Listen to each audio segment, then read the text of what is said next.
The emperor himself, Nero, strolled through the square with what appeared to be his new wife, a beautiful young woman draped in silks and jewels. But whispers followed them through the ancient Roman streets in 67 AD, chilling you to the bone. Because everyone knew the horrifying truth. The woman beside the most powerful man in the world used to be a boy named Sporus, and what Nero did to him was truly chilling. How did such a promising emperor descend into this abyss of perversion? And to what extent will the fate of the boy Sporus haunt us? I find it astonishing how our shared curiosity about the past connects us. History often portrays Nero as a brutal, cruel, and insane emperor from the very beginning. However, few know that the dawn of Nero's reign promised a golden age. When Nero ascended to the throne at the age of 16, the Roman world was filled with hope. He reduced taxes, sponsored artistic performances, public entertainments, and even performed on stage himself. Something no previous emperor dared to do, yet it was enthusiastically embraced by the populace. Far from the tyrant he later became, Nero initially seemed to want to be an enlightened ruler, a patron of arts and culture, beloved by the people and the Senate. So what transformed such a promising individual into an obsessive tyrant? There are many lesser-known aspects to this degradation. It could have been the isolation of absolute power, where no one dared to contradict or challenge him. Imagine when you are the only person in an empire of over 60 million who is never opposed, never told you are wrong. Can you possibly maintain your sanity? The constant fear of overthrow, the ever-present threat of assassination plots could also have gnawed at Nero's mind. Or, and this is the most tragic, love incidents pushed Nero to the brink of madness. Did Nero's human nature already contain the seeds of brutality? Or did absolute power corrode him, transforming a promising emperor into a murderer, a psychological torturer, and a tyrant? This question remains haunting to this day.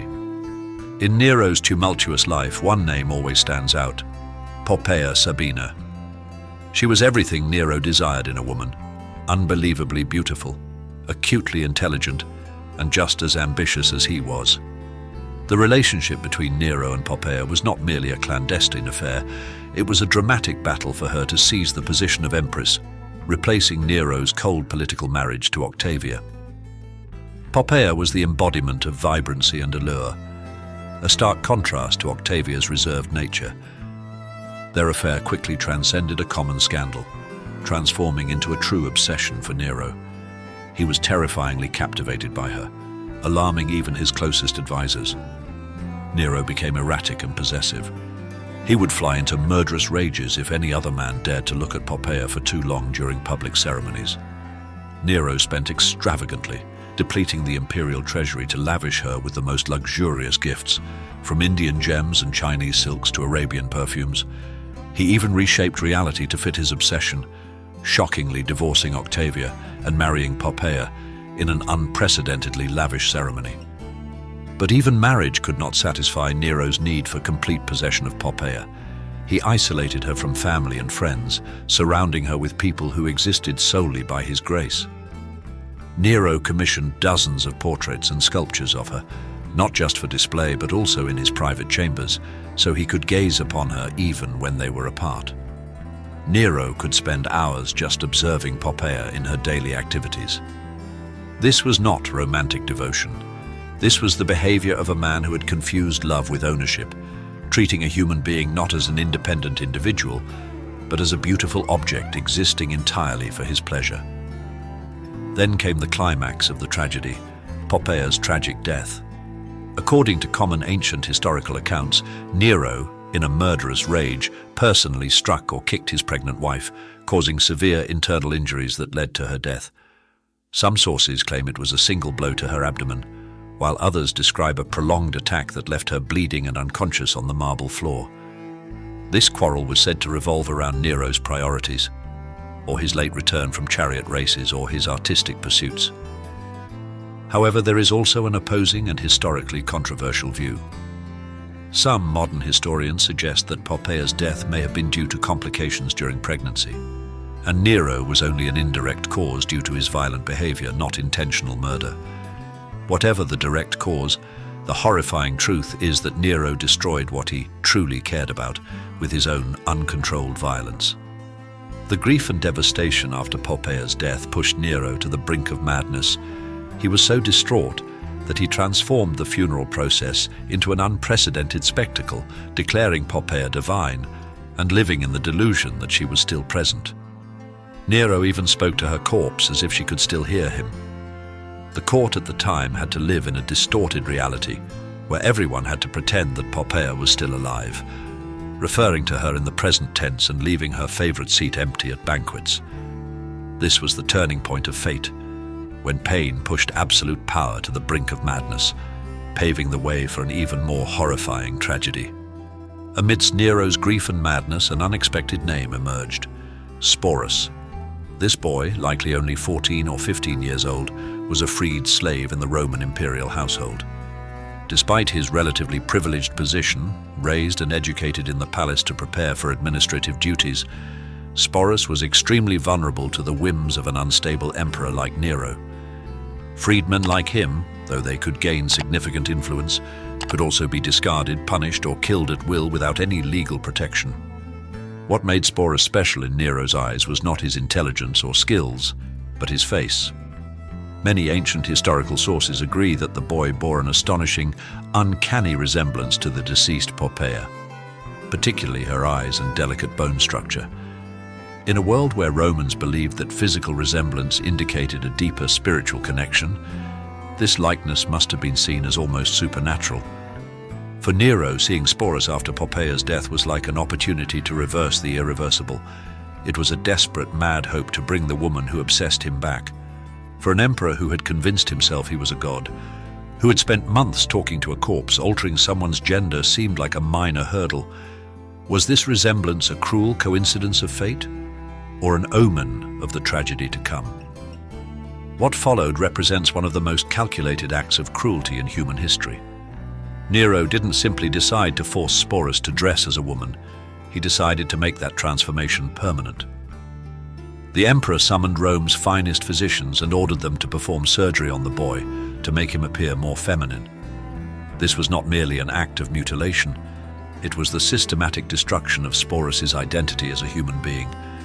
This procedure was extremely dangerous, painful, and irreversible, often leading to death from infection or blood loss. Even if Sporus survived, he would be forever changed physically, emotionally, and socially.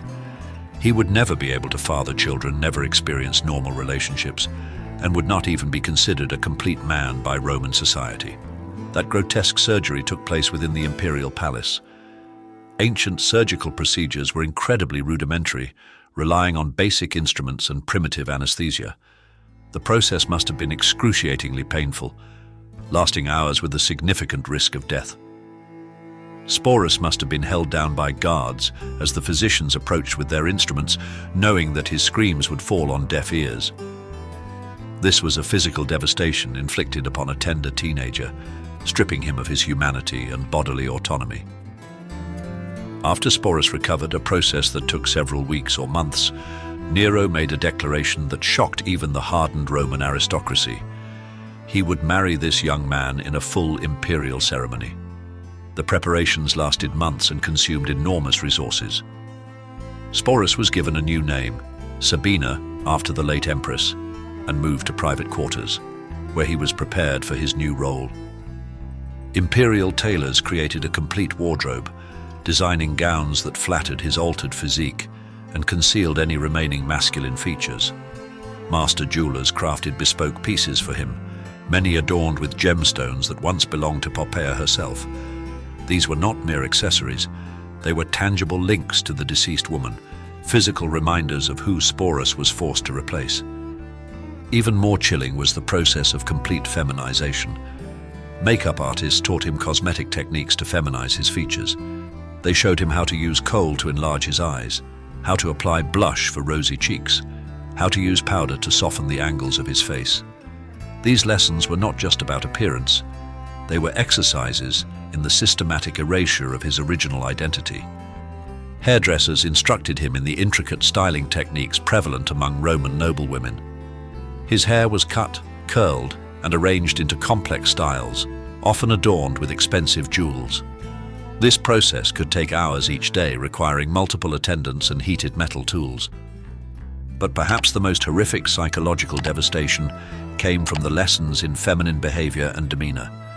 Sporus was assigned tutors who taught him how to walk, sit, and gesture in a manner befitting a noble lady.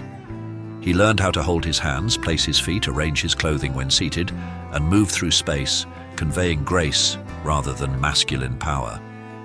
Vocal coaches worked with him to modify his speech, teaching him to speak in a higher pitch and to use linguistic patterns associated with women's discourse. This was perhaps the most challenging aspect, as speech patterns are deeply ingrained and difficult to consciously alter. Can you imagine the extreme psychological torment of this transformation? Every day, Sporus was forced to look in the mirror, reflecting a stranger wearing his own face. Every lesson in feminine behavior reminded him that his identity was being systematically erased. Every piece of jewelry that once adorned a deceased woman was now a shackle binding him to a role he never chose. The cloying scent of powder and lipstick permeated his every breath. The rough feel of heavy silk gowns pressed against his tender body. Every morning, he looked in the mirror and saw a face that was not his own, a distorted recreation of a ghost. This was the pain of identity loss vividly expressed, a form of mental torture few could imagine. After the grotesque rebirth, Sporus was forced to live a luxurious but humiliating life. Although treated as a legitimate empress with his own retinue of servants, opulent palace chambers, and an income from the imperial treasury, all of it was merely a facade for the complete stripping of his identity. Sporus had his own litter for travel, his own horses for riding, and his own retinue. But the price for all this superficial luxury was the complete eradication of his original identity and the continuous performance of a psychologically devastating role. Sporus had to accompany Nero in public ceremonies, sit beside him at state dinners, and play the devoted wife in every interaction. This wasn't just about appearances. Nero seemed to genuinely believe he had successfully resurrected Poppaea. He would call Sporus by his deceased wife's name, recount shared memories that never happened, and expect reactions that sustained this elaborate delusion. For Sporus, every day became a high-stakes performance where the slightest misstep could mean death. He had to remember not just how to look and act like a woman, but how to react as if he himself were Poppaea. When Nero referred to events from his previous marriage, Sporus had to respond as if he remembered them personally.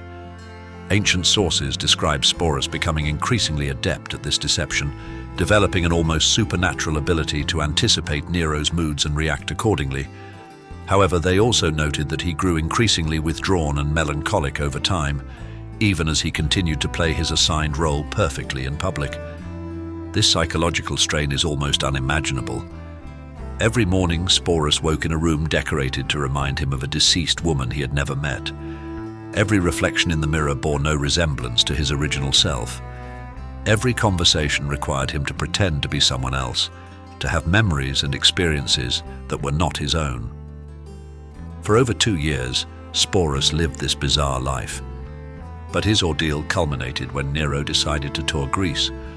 The emperor considered himself an artist and was eager to compete in Greek festivals, where he believed his talents would be properly appreciated. Naturally, Sporus accompanied him, displayed before foreign dignitaries as the Empress of Rome. Imagine the Greek aristocracy trying to comprehend their conqueror, accompanied by a teenage boy dressed as a woman, demanding that everyone accept this obvious charade as reality. However, by 68 AD, Nero's excesses finally pushed the Roman aristocracy to the brink. Rebellions erupted across the empire, led by governors who had grown tired of the emperor's erratic behavior and neglect of governance. The Praetorian Guard declared against Nero's continued rule, and the Senate condemned him as an enemy of the state. The fragility of power was starkly revealed, as even Nero, the most powerful emperor, could not control reality forever. His downfall was inevitable.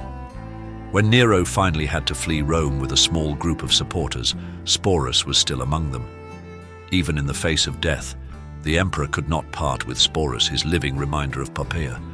Nero's death left Sporus extremely vulnerable, both a valuable prize and a dangerous burden for whoever seized power next. What followed was even more tragic. Sporus became a political pawn, passed from one powerful hand to another like a precious asset. He was successively claimed by Nymphidius Sabinus, then Otho, and then Vitellius, each treating him as Nero had, keeping him dressed as a woman and calling him by Poppeia's name. Under Emperor Vitellius, Sporus's nightmare reached its peak. The new emperor decided to use him for public entertainment in the arena, specifically in a reenactment of mythological scenes involving violence and sexual humiliation. For Sporus, this was the ultimate humiliation, to be violated and shamed before thousands for their amusement. Instead of accepting this final indignity, Sporus made the only choice that was truly his own in many years. He chose death, likely by poison, around 69 AD, when he was only 20 years old. This death was not just a tragedy, but also Sporus's act of reclaiming self-determination over his destiny. It was a spark of his original self that had survived every torture. By choosing his own death, Sporus finally escaped the grotesque plague that had usurped his life. The pain of life's impermanence was pushed to its extreme through Sporus's fate. His story serves as a warning about the dangers of absolute power and the price of imperial excess. But what is most haunting is not just the abuse he endured, but the systematic way his identity and autonomy were stripped away. From the moment Nero decided he resembled Poppaea, Sporus ceased to exist as an individual, and instead became a canvas for the emperor's distorted delusions. Sporus's choice of death rather than further humiliation shows that somewhere beneath the layers of forced feminization and imperial conditioning, a spark of his original self still survived. But that is history.